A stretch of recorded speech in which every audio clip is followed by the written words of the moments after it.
할렐루야. 10월 마지막 주 예배에 함께하는 여러분들을 주의 이름으로 축복합니다. 내일부터는 11월입니다. 이제 2021년이 딱 2달 남았습니다. 의미 있게 한 해를 마무리하기 위해 남은 시간들, 이 2달을 잘 보내시기 바랍니다. 그리고 다음 주부터는 우리 일광 전약을 위해 지난 여름부터 해왔던 썸머타임이 해제됩니다. 그래서 우리 토요일 저녁 주무시기 전에 시간 변경하시고 주무시는 거 꼭 잊지 마시기 바랍니다. 우리 지난 한 주 어떻게 평안하셨는지요? 확진자 수도 줄어들고 백신 접종자들도 많아지면서 코로나로 만들어진 제재들이 조금씩 풀리고 있어 감사할 따름입니다.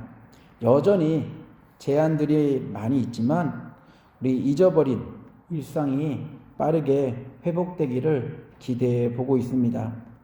이런 평범함의 회복과 더불어 교회와 저희 가정과 일터도 하나님의 간섭 가운데 하나님의 행복으로 행복함이 넘치기를 간절히 소망합니다. 우리 사자성어 중에 초지일관이라는 표현이 있습니다. 초지일관은 마음을 단단히 먹고 처음에 세운 의지와 결단을 중간에 무슨 일이 생겼다고 해서 변절하거나 변개하는 그런 거 하지 않고 끝까지 지킨다는 그런 의미를 갖고 있습니다. 초지일관의 삶을 사는 이유가 있다면 처음에 세운 뜻이 분명히 생명과 바꿀 수 있을 정도로 고귀하고 의미가 있기 때문일 것입니다.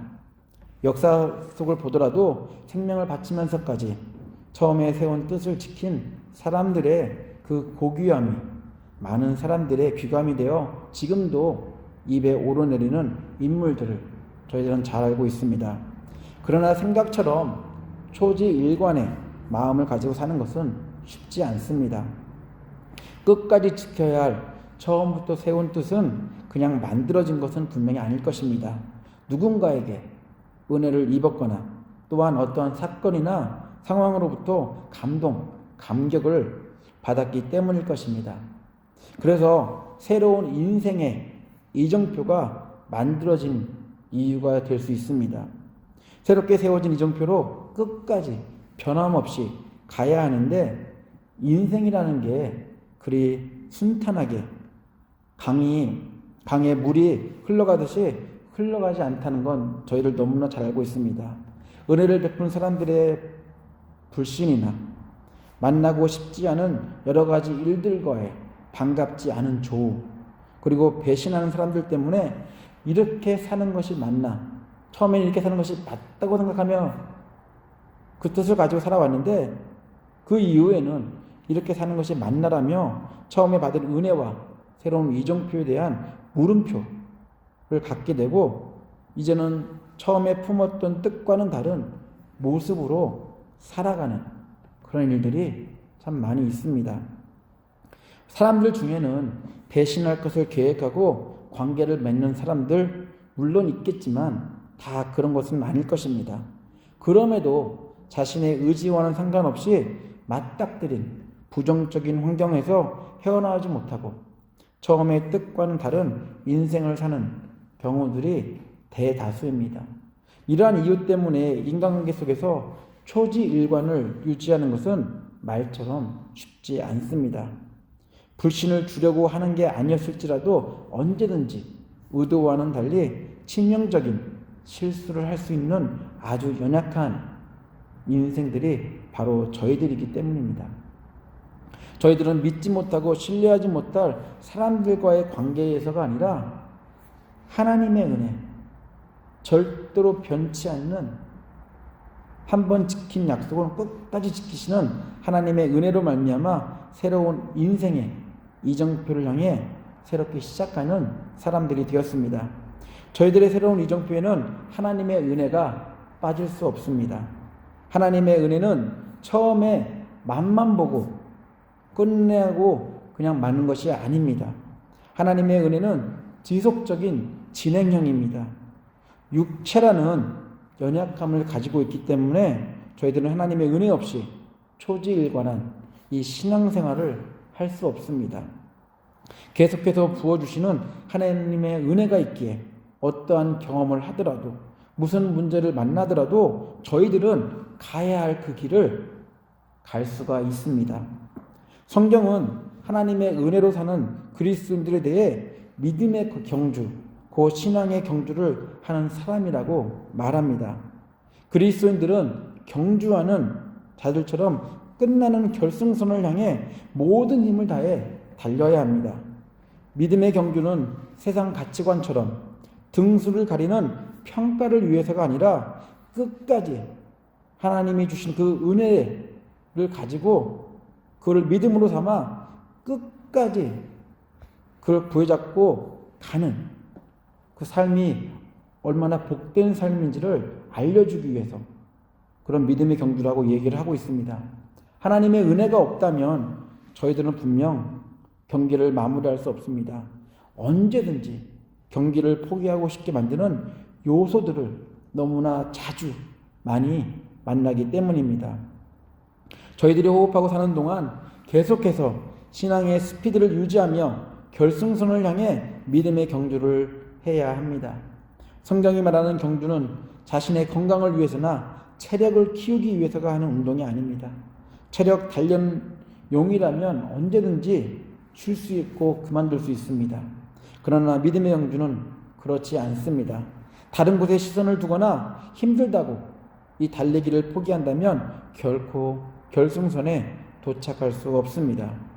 고린도전서 9장 25절 26절에서 바울은 성도들은 결승선을 향해 달리는 믿음의 경주를 피할 수 없는 자들이라고 역설하고 있습니다.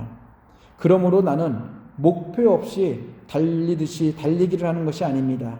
나는 허공을 치듯이 권투를 하는 것이 아닙니다. 나는 내 몸을 쳐서 굴복시킵니다. 그것은 내가 남에게 복음을 전하고 나서 도리어 나 스스로 버림을 받는 가련한 신세가 되지 않으려는 것입니다. 그래서 바울은 끝까지 자기는 경주하는 사람이라고 우리들에게 말하고 있습니다. 하나님은 한 번만 저에게 은혜를 주신 게 아니라 지속적으로 저희들 인생에 개입하셔서 예수 안에 사는 저희들에게 은혜를 베푸시고 계십니다. 저희가 그걸 깨닫지 못할 때가 너무 많이 있죠. 왜냐하면 저희 뜻대로 되지 않기 때문에, 저희의 의도대로 이루어지지 않기 때문에. 하지만 하나님은 저와 상관없이, 저희를 사랑하시는 하나님은 저에게 꾸준히 변함없이 은혜를 베풀고 있다는 사실.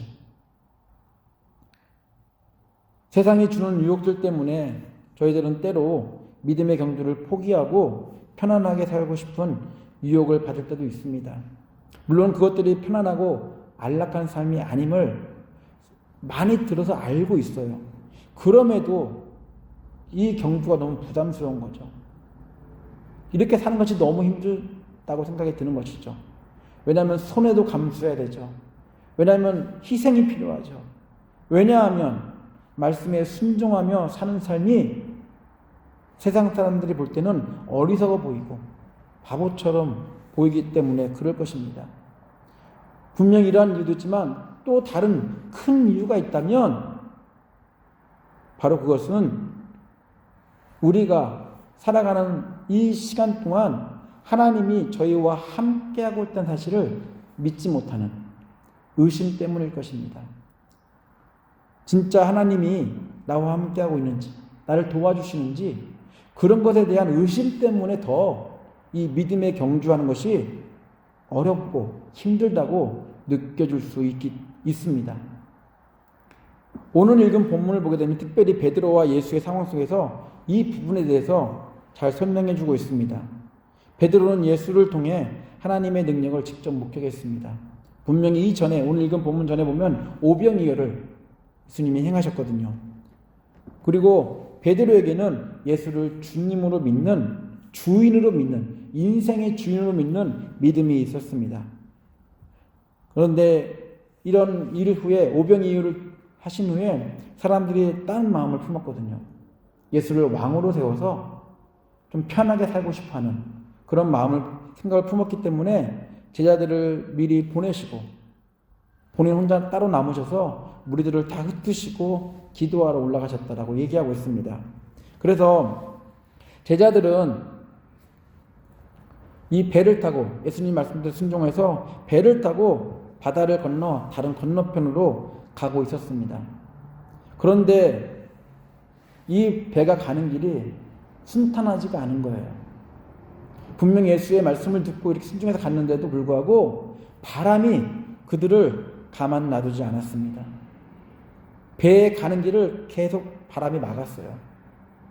오랫동안 배 노를 저어 가고 있었음에도 불구하고 얼마 가지 못했다라고.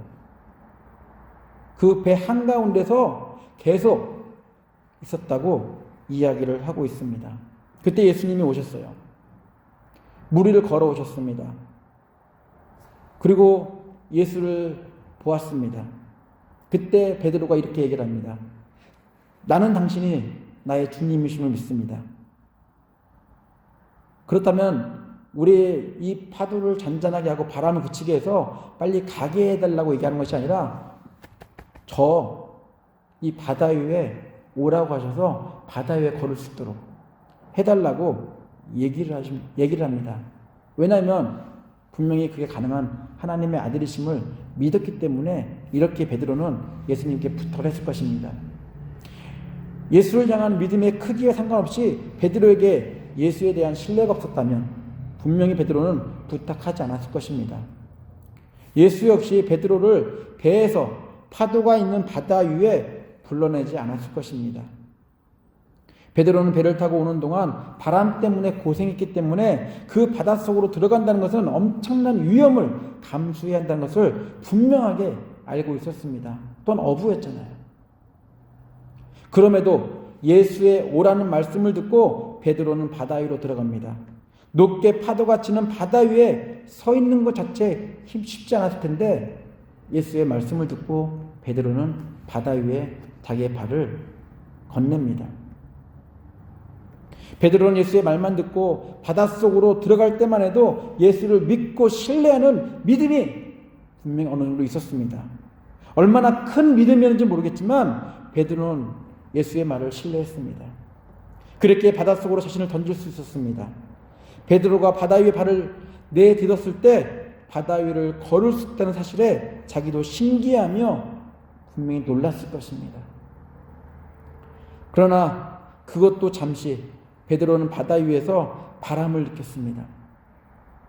그동안 자기들이 가고자 했던 방향을 못 가게 막고 있었던 그 바람을 예수의 말씀을 듣고 신나서 물 위에 서 있는 그 순간 동시에 느꼈다는 것입니다.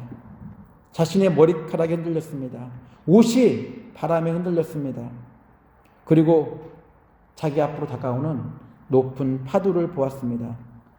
베드로는 자신 앞에 예수가 서 있었음에도 불구하고 자신을 향해 불어오는 바람을 느끼며 예수에 대한 믿음보다 죽음에 대한 두려움,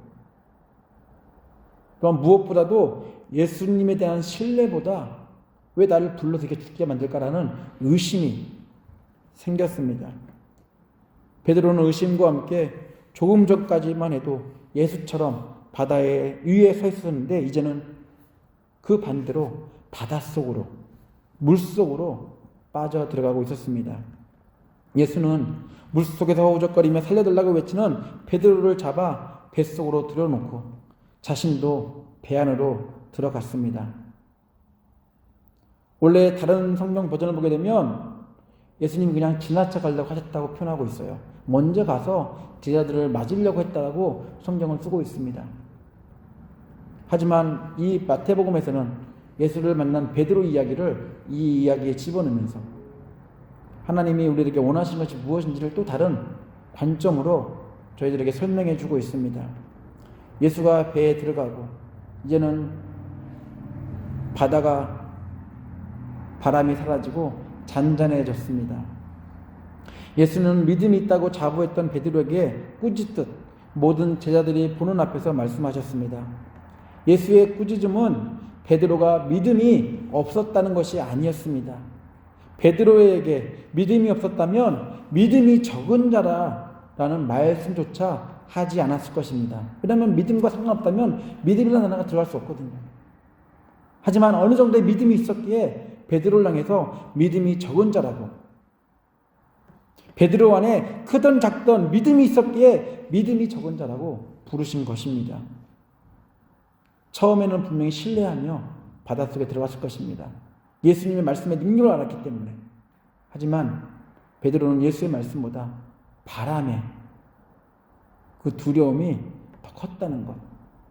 그래서 예수님이 책망하신 것은 베드로의 믿음의 크기 때문이 아니라 하나님이 너와 함께하고 있음을, 하나님이 너에게 말씀하셨음을 믿지 못하고 의심하는 그 의심을 책망하신 것입니다. 믿음의 사이즈 때문이 아니라 그에게 있는 의심 때문에 하나님은 베드로를 책망했습니다.